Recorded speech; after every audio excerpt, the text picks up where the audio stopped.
Yo, what is going on, guys? Today, I have for you my review of the Across the Spider-Verse soundtrack by Metro Boomin. So yeah, let's talk about it. So Metro Boomin is a St. Louis native hip-hop producer, heavy in the trap scene, completely revolutionized the sound of trap. It is important to the landscape of hip-hop today, has very much and very drastically changed the sound, and his handprints rather, are everywhere. He is hot off of the success of his most recent studio album, Heroes and Villains, which dropped last year, which was not only a huge commercial success, earning Metro Boomin multiple top 10 Billboard hits and large first week sales numbers, but also very successful with the critics. I think Heroes and Villains is one of the best trap albums we've gotten in a long time, and I think it really showcased the potential for Metro Boomin. Now, with that being said, talking about what a great producer and artist Metro Boomin is, it is important to note that for an album like this, which is a soundtrack to a movie, there is definitely going to be a dip in quality compared to the rest of his discography. This is very common with movie soundtracks, at least to me, at least in my opinion. If you disagree, that's fine, but for me personally, I know it doesn't hit the same, especially when being tied to a movie that is targeted at a younger audience. In Across the Spider-Verse, another movie that was wildly successful. The first one was wildly successful. The sequel, even more successful, I think. I don't know for sure. I'm just assuming it is, but both are great fucking movies, first of all. I love both of the movies, but that's not what we're here to talk about today.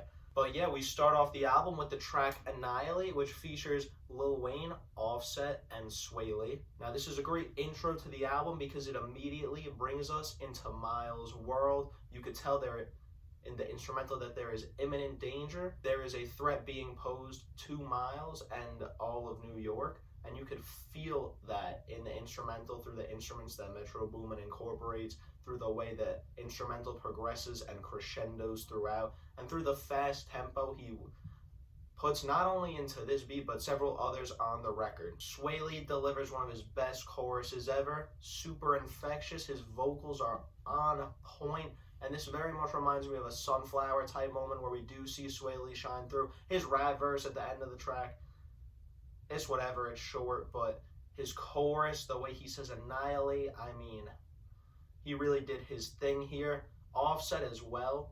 I think he's the artist who is featured on the album, this album, the most. He does a great job here, but Lil Wayne really steals the show with his verse. His flow is strong, and he switches it a couple of times throughout the track, and he is on point with not only his Spider-Man content matter as expected in a movie like this, but or a soundtrack like this that is linked to a movie, but also in his one-liners, starting off his verse saying, Wheezy Carter, I'm about to go Peter Parker, Spider-Man, if he hating on me, you just creepy calling.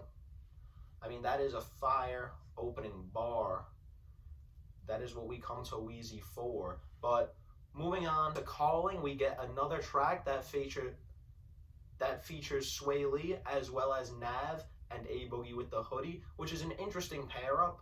Personally, I didn't know what to expect going into this. I feel like these three don't really mesh, although we do know A Boogie and Nav in the past have had chemistry on a track like Baguettes to the Face with Playboi Carti. That's a little throwback. I hope you guys are still bumping that. But yeah, Sway Lee here, his chorus is not as strong, which is a testament to the consistency of the album. You get a lot of artists in here who are, Sway Lee's doing a great chorus on Annihilate, and we get to Calling, and he's dropping the ball. He's got nothing memorable to say. His inflections aren't on point. And I mean, Nav isn't doing anything much to help either. This is easily one of the worst Nav verses I've heard in a while, which is big to say because Nav is not the best rapper. Not to hate on Nav right now. I'm a fan of his actually, but I mean, yeah, he dropped it here. His flow is boring. His delivery is deadpan with not an ounce of personality. And I mean, I'm not going to get into lyricism too much on this album because this isn't a lyrically driven album. There aren't any rappers here except for Nas on the outro,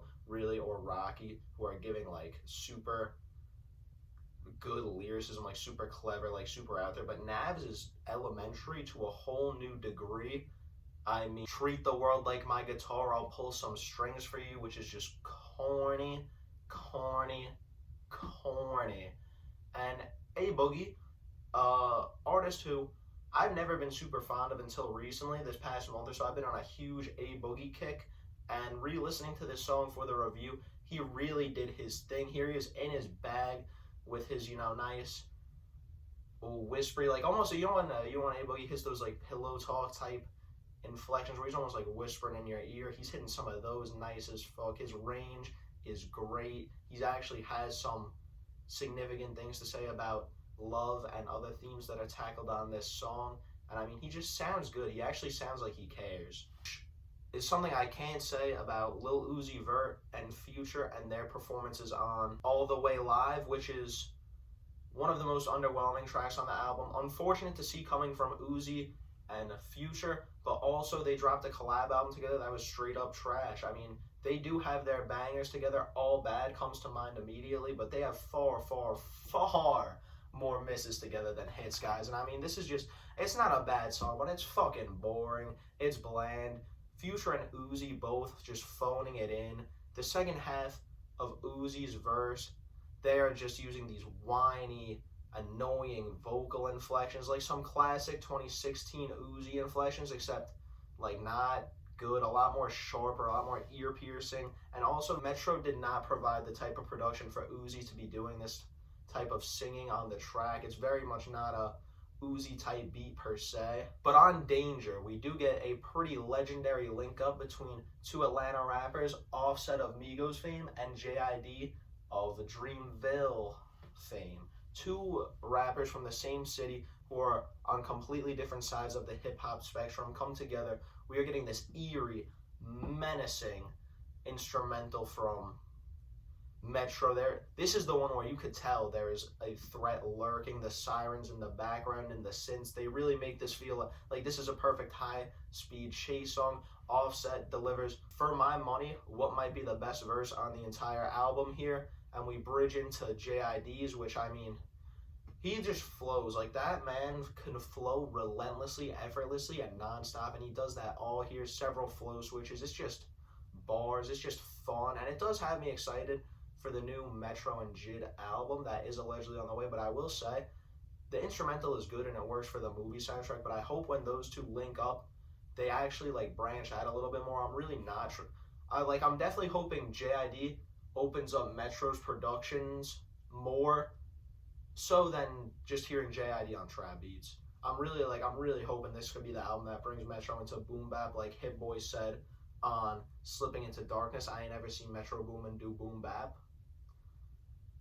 This is the opportunity. Anyways, Danger is one of my favorite tracks on the album, easily one of the biggest bangers, and a highlight here for sure. Now, going into another highlight, we got the outro track, Nas Morales, which is what it sounds like. It's a Nas track where he raps about Spider-Man and Miles Morales on a Metro Boomin beat.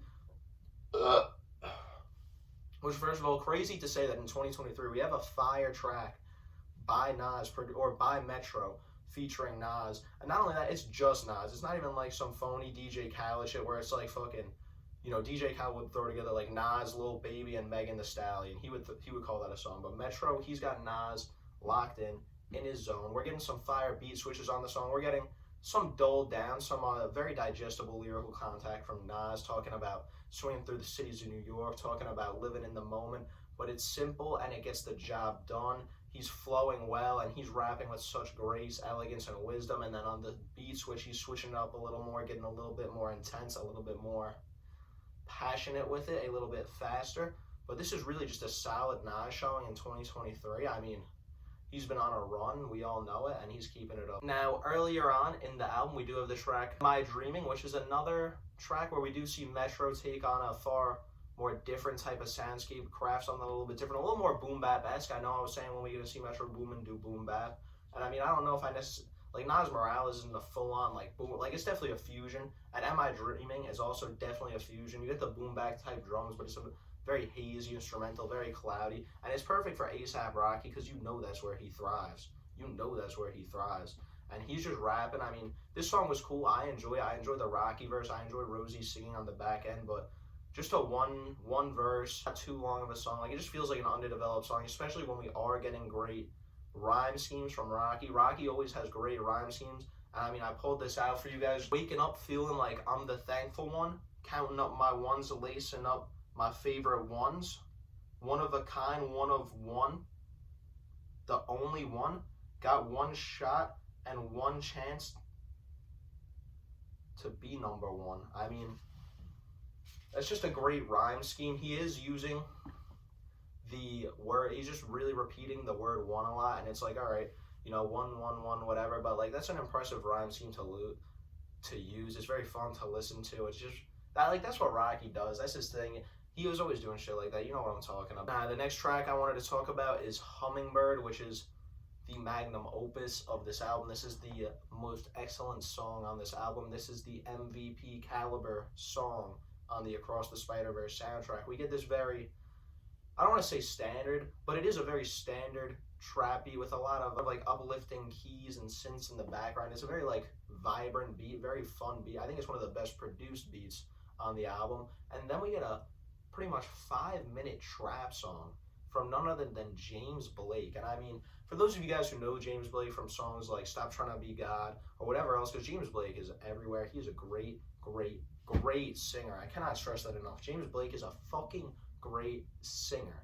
And him over a trap beat is something I never thought I needed to hear, but has easily went on to become one of my favorite songs. We see him singing about Miles Morales' love for Gwen. We get the great chorus of Hummingbird, I could never unsee what you've shown me. And I mean, you know, it fits the movie perfectly. This is used in the scene in the movie where Gwen is peering in from the top portal when she comes to Miles' Brooklyn for the first time. And I mean, like, man, this is like a beautiful song. This is a 10 on 10 song for me. I'm gonna tell you guys right now, I love Hummingbird. If you didn't like it, or if you're not a fan, you haven't heard it, go re-listen, because James Blake's vocals are beautiful. He is the most like fragile, tear-jerking voice, one of the most in music right now. And I mean, every time I hear him sing, it strikes a chord in my heart because his voice is so fucking beautiful. He also provides an excellent chorus on Nonviolent Communication, which also features A$AP Rocky and 21 Savage. And I mean, this track isn't one of my favorites, but we still get a great love-centric verses from 21 Savage and A$AP Rocky. They both got some fire punchlines. You know 21 comes with them. And I mean, again, cool song. Definitely one of the more solid ones here, but nothing crazy, nothing I'm going to be revisiting. Although, again, James Blake on that chorus, hell yeah. Now we got to talk about Silk and Cologne with 8 and Offset, and link up with Don Toliver, WizKid, and Beam. And I mean, both of these tracks are cool. Like, Silk and Cologne is definitely more of a club type beat, a little bit of a club trap banger, maybe a little bit of that Latin pop influence in there. And I mean, it's a good song. There's nothing wrong with it. It's just Offset on there is like, he's way too in his mainstream bag. I can't really enjoy the verse. He's drowning in autotune. Offset doesn't use that much autotune, so to hear him sound this syrupy and this drenched is a little weird. And 8 is a great singer, but this just doesn't fit the vibe of the album. There's no place for this here. And link up, like, Don Toliver's chorus is infectious. It's a little bit catchy, but it's not good. It annoys me more often than it entices me. And I mean, again, this is just like an Afro beats type song. This is like WizKid's song, and there's nothing wrong with it. Like, it's a fine song. It just doesn't fit the vibe of the album at all, or the movie. Like, I would like to know what was the thought process behind keeping these on the album? Because they do hold it back, in my opinion, since they are so different from the rest of this trap-centric album. There's nothing wrong with switching it up, but it doesn't fit. It's not cohesive. It doesn't fit the vibe, and it doesn't really fit the narrative either. Now, the last song I want to talk about real quick right now is Self-Love by Coi Leray. And I know there are a lot of people who probably hate this song because it's Coi Leray. I know there are a lot of people who are going to get mad at me for liking this song because it's Coi Leray. Well, guess what, motherfuckers? I think it's time to stop hating on Coi Leray. Does she make shit music? Yeah, sure, most of the time, but like, who the fuck cares? She did something good here, so we're gonna acknowledge that. She is just flowing through this hazy trap instrumental, and granted, she has nothing to say, like most of the people here, nothing crazy going on lyrically, but it's just good vibe. Rowdy instrumental, plus the way Coi doesn't stop flowing, the way her syllables each leading to the next one, It's really just an infectious, fun, cool song. You know, it's just something easy you could throw on in the background, bop your head to a little bit, you know, chill out. Not too deep, not too complex, it's just a fun little song. So, I mean, yeah, overall, there are a lot of highlights here like Danger, Annihilate, Hummingbird. Those are the 3 songs I'm taking with me. They've been in rotation since the album came out. I fucking love all 3 of those songs. They're all bangers. But obviously, there aren't too many misses. The only real misses are, I'd say, Silk and Cologne and Link Up. But there is a lot of like baseline, like average good tracks. A couple of bland, unoriginal, generic, forgettable songs that aren't, again, not bad, but that aren't, I'm not gonna revisit to. Like straight up, I'm just not gonna revisit. You get people like Future, Lil Uzi Vert, and Don Toliver, who every one of their performances on the album, granted Future and Uzi, I think only have one. Uzi actually might have 2, but anyways, they're all of their performances are phoned in. There's nothing memorable from the 3 of them. I mean, everyone else kind of does their thing, like Offset, JID, Sway Lee. They all bring at least one good performance to the table, but the 3 of them really leave nothing. I'm very disappointed in Don, since I feel the same way about him on Heroes and Villains. I really think he dropped the ball there. I do think, as well, this is the most underwhelming Metro Boomin produced album I've heard in a while. I feel like this is the most generic soundscape, which again makes sense, it's a movie soundtrack, but you look at his other solo albums, like Not All Heroes Wears Capes and Heroes and Villains,